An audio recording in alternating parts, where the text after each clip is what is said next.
한때 작은 마을에 마법 같은 철학적 대화를 나누는 것으로 유명한 오래된 카페가 있었다. 이 카페는 학자나 철학자들뿐만 아니라 호기심 많은 사람들로 언제나 북적였다. 그저 우연히 들러 대화에 끼어들면 눈 깜짝할 사이에 사상과 논리의 세계로 빠져들곤 했다. 어느 비 오는 날 오후 카페에는 엘리자베스 앤스콤이 의도에 대한 열띤 토론이 벌어지고 있었다. 모임의 중심에는 앤스콤의 이론에 심취한 젊은 철학자 에밀리가 있었다. 그녀는 일반적인 정의를 넘어서서 의도가 행동을 어떻게 정당화하는지, 그리고 행위자의 도덕적 책임을 어떻게 이해해야 하는지를 깊이 고민하고 있었다. 에밀리는 테이블 앞에 앉아 테이블에 놓인 차 한 잔을 바라보며 말했다. 여러분, 앤스콤의 이론을 우리의 일상에서 어떻게 적용할 수 있을지 상상해보세요. 예를 들어 우리의 행동이 단순히 무의미한 동작이 아니라 목적과 목표, 그리고 그것을 통한 정당화라는 맥락을 통해 얼마나 깊게 엮여 있는가를 이해하는 것이죠. 이에 호기심 많은 청중 중 하나인 토비가 물었다. 그렇다면 만약 누군가가 실수로 다른 사람의 발을 밟았다면요? 이 행동에는 의도가 없기 때문에 비윤리적인 것으로 판단할 수 없겠군요. 에밀리는 미소 지으며 반응했다. 바로 그 점이에요, 토비. 의도가 없다면 그 행동은 단순한 사고일 뿐이며 비난할 근거가 부족하지요. 앤스콤이 말한 대로 행동을 분석할 때 우리는 의도를 고려해야만 그것이 진정 무엇을 의미하는지를 이해할 수 있습니다. 그러자 또 다른 손님인 클라라는 조금 더 난해한 상황을 던졌다. 그럼 상황을 상상해보세요. 한 사람이 갑자기 길에서 쓰러진 사람을 보고도 지나쳤다면요?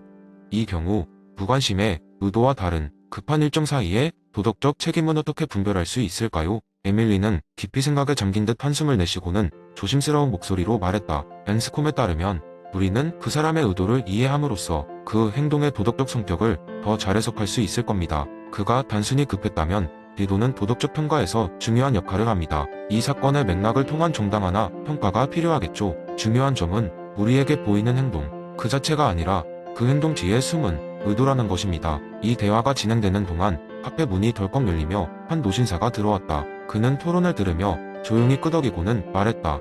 저는 이 카페에 수년간 봉사해왔고 여러 철학적 토론을 지켜보았습니다. 하지만 오늘처럼 의도에 관한 심도 있는 토론을 듣는 것은 참으로 흥미롭습니다. 젊은이들이 이처럼 깊이 있는 대화를 나누는 것이 우리 사회에 얼마나 중요한지 깨닫고 갑니다. 그의 말에 영감을 받은 에밀리와 다른 손님들은 앞으로 나아가 인간의 행동과 의도에 관한 더 많은 이야기를 나누기로 다짐했다. 이 작은 카페에서의 대화가 앞으로 어떤 영향력을 미칠지는 아무도 알 수 없지만 그날의 논의는 사람들에게 행동 뒤에 숨은 의미에 대해 깊이 고민하게 만들었다. 그리고 이는 아마도 엘리자베스 앤스콤이 꿈꿨던 철학적 참된 의도였을 것이다. 두 번째 이야기. 옛날 옛적 작은 마을에 살고 있는 톰이라는 남자가 있었습니다. 톰은 평범한 농부로 그의 삶은 대체로 단조로웠지만 마을 사람들은 그를 성실하고 정직한 사람으로 존중했습니다. 그는 항상 이웃들에게 친절했고 마을 행사에 빠짐없이 참여하면서 모두의 신뢰를 받던 사람이었죠. 어느 날 톰은 항상 꿈꿔온 커다란 밭을 사게 되었습니다. 그 밭은 산골짜기에 위치해 있었고 햇빛이 잘 들어 작물 재배에 알맞은 땅이었죠. 톰은 새 밭에서의 첫 수확을 무척 기대하며 온 마음과 정성을 들여 씨앗을 심었습니다. 하지만 그해 여름은 예상치 못한 이상기후로 인해 유난히 건조했습니다. 톰은 애써 심은 작물이 목말라하고 있는 모습을 보면서도 할 수 있는 것이 없었고 마침내 그는 비가 오기를 간절히 바라며 하늘을 향해 기도를 드렸습니다. 그리고 정말 기적처럼 그날 밤 하늘에서 시원한 빗줄기가 쏟아지기 시작했습니다. 톰은 크게 안도하며 여름 내내 작물을 돌보았고 결국 풍성한 수확을 거둘 수 있었습니다. 하지만 같은 시기에 마을 반대편에 살던 다른 한 농부 벨라는 톰만큼 운이 좋지 않았습니다. 벨라는 그 해에 마치 저주가 내린 듯 톰과는 다른 상황을 맞이했습니다. 그의 밭은 강가에 인접해 있었고 예상치 못한 폭우로 인해 결국 범람이 발생했습니다. 물난리로 밭이 모두 잠기면서 벨라는 농작물 대부분을 잃었고 그의 농사는 실패로 끝나고 말았습니다. 이 일을 통해 마을 사람들은 톰과 벨라를 바라보며 저마다 다른 생각을 품게 되었습니다. 어떤 사람들은 톰의 수학이 그의 성실함과 부지런함 덕분이라고 칭찬하기도 했습니다. 반면에 벨라에 대해서는 조금 더 신중하게 대비했어야 했어 라며 안타까움을 표하는 사람들도 있었죠. 그러나 시간이 지나며 사람들은 점점 버나드 윌리엄스의 도덕적 운이라는 개념을 떠올리게 되었습니다. 톰과 벨라는 모두 최선을 다했지만 그들의 결과는 그들의 품제 밖에 있는 운에 크게 영향을 받은 것이었죠. 톰의 성공과 벨라의 실패는 단지 그들의 노력만으로 설명될 수 없었습니다. 마을 사람들은 톰과 벨라의 이야기를 통해 오니 도덕적 판단에 있어 얼마나 큰 역할을 할 수 있는지를 깨닫게 되었고, 결과만으로 사람을 판단하는 것이 얼마나 복잡한 문제인지를 이해하게 되었습니다. 그 이후로 마을에서는 결과 대신 과정에 더 집중하게 되었고, 서로의 상황을 더 잘 이해하며 돕고 살아가는 분위기가 조성되었습니다. 이 이야기는 도덕적 판단에서 운이 어떻게 섬세하고 복잡한 역할을 할 수 있는지를 보여주며 우리에게 올바른 판단과 이해, 그리고 공감의 중요성을 다시 한번 일깨워줍니다. 세 번째 이야기. 옛날 옛적 어느 작은 마을에 에픽이라는 소년이 살고 있었습니다. 에픽은 항상 밝고 긍정적인 성격을 가졌지만 어느 날 그에게도 커다란 시련이 닥치게 됩니다. 그날은 마을 축제가 열리기로 되어 있었고, 에픽은 친구들과 함께 그 유명한 연날리기 대회에 나가기로 되어 있었습니다. 그들의 계획은 완벽했습니다. 찬란한 빨간색 연을 하늘 높이 띄워 마을 사람들의 시선을 사로잡고 우승하는 것이었죠. 그러나 축제 당일, 에픽과 친구들이 열심히 만든 연을 들고 마을 광장에 도착했을 때 하늘은 잔뜩 흐려 있었고 바람은 거의 불지 않았습니다. 친구들은 연이 날아가지 않을까 걱정하며 실망스러워했습니다. 아, 이런 날씨 때문에 대회에서 지고 말겠어. 친구 중 하나가 낙담하며 말했습니다. 다른 친구들도 그 말에 고개를 끄덕였습니다. 모두의 얼굴은 어두워졌습니다. 하지만 에픽은 항상 그의 머릿속에 담아두었던 에픽테토스의 지혜를 떠올렸습니다. 그는 친구들에게 말했습니다. 얘들아, 우리 이 날씨를 바꿀 순 없어. 바람이 불지 않는 건 우리의 통제 밖이잖아.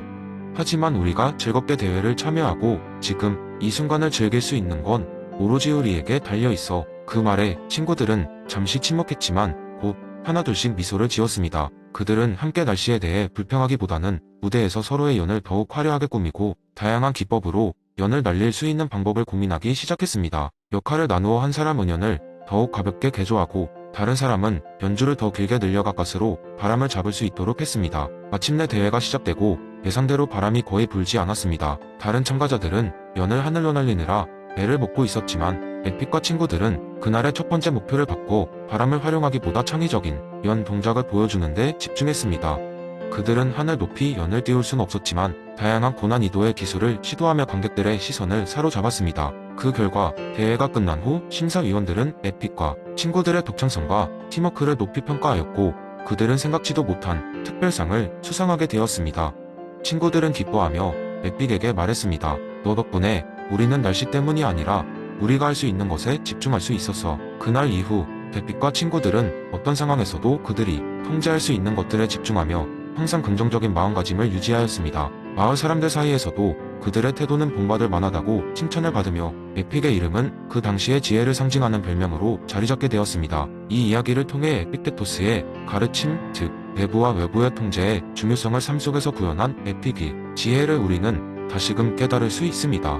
이러한 지혜는 오늘날에도 우리가 직면하는 다양한 도전과 상황에서 여전히 유효한 가치로 남아 있습니다. 네 번째 이야기. 옛날 옛적 그리스의 어느 작은 마을에 에릭이라는 청년이 살고 있었습니다. 에릭은 날마다 일상의 소소한 기쁨을 찾고자 했지만 사람들 사이에서는 쾌락을 단순한 쾌락주의로 오해하는 경우가 많았기 때문에 이는 쉽지 않았습니다.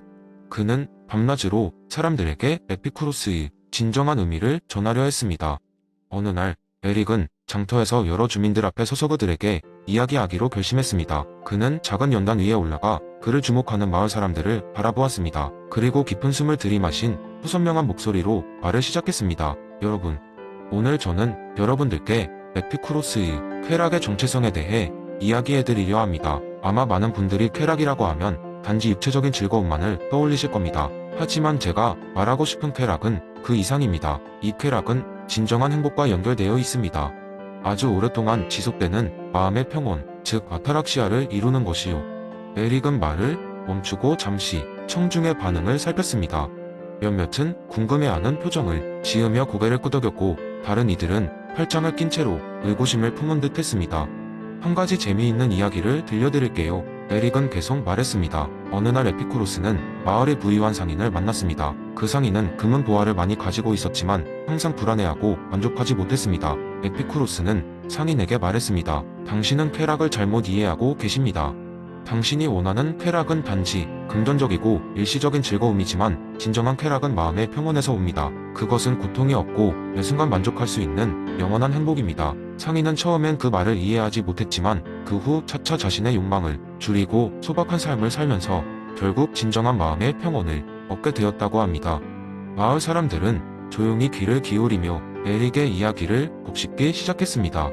에릭은 이 틈을 놓치지 않고 말을 이어갔습니다. 여러분도 마찬가지죠. 우리가 진정으로 추구해야 할 쾌락은 감각적인 것뿐만 아니라 우리가 머무는 환경에서 마음의 안정과 평화를 찾는 것입니다. 나날이 따라오는 소소한 기쁨을 즐기고 마음을 편안하게 가꾼다면 우리는 에피쿠로스가 말한 진정한 쾌락을 경험할 수 있을 것입니다. 에릭의 이야기는 사람들의 마음 깊이 스며들었습니다. 이후로 마을에서는 작은 기쁨과 평온을 추구하는 움직임이 시작되었습니다. 사람들은 서로에게 친절을 베풀고 지나치게 물질적인 것들에 얽매이지 않으며 매일의 일상에서 작은 행복을 찾기 시작했습니다. 에릭의 메시지는 오래도록 귀감을 주었고 사람들은 그의 이야기를 되새기며 진정한 쾌락의 의미를 깨달으며 살아갔습니다.